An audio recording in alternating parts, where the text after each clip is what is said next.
अस्सलाम वालेकुम दोस्तों, की हाल चाल जे? सेहत भी ठीक जे? अच्छा दोस्तों, कल कबूतर उड़ाए सी, अज भी उड़ा दिते हुए आ। दोस्त चेक कर लन, ये तकरीबन है 20 कबूतर ने। ये कड्ढने शुरू किए आ ते दोस्त आप चेक कर सकते। इत्थे तारा ते आके बहते आ, कुछ ऐ साडे ते बहते आ।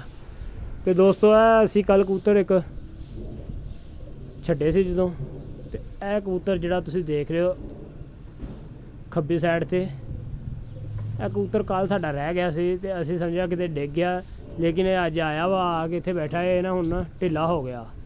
ये मेरे आने तो पहले इन्हें इत्थे पानी पीता होया सी, अब पानी पिया होया वा ते इन्हें पानी पी लिया सी। हुण उत्ते बह के ना जाके बह गया वा ते पिछे लिबड़िया पिया वा, वगया बिल्कुल पिया। तो जिस तरह इंशाल्लाह थले उतरेगा तो दोस्तों को ये दिखावांगे हालत की हुई पई है। बड़ा औखा हो गया ना, उत्थे आके बह गया वा तो कट्ठा जा होके बह गया, क्योंकि उड के आया वा।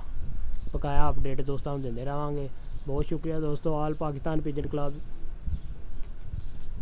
76 यूट्यूब चैनल है मेरा, इनू सबसक्राइब कर लो।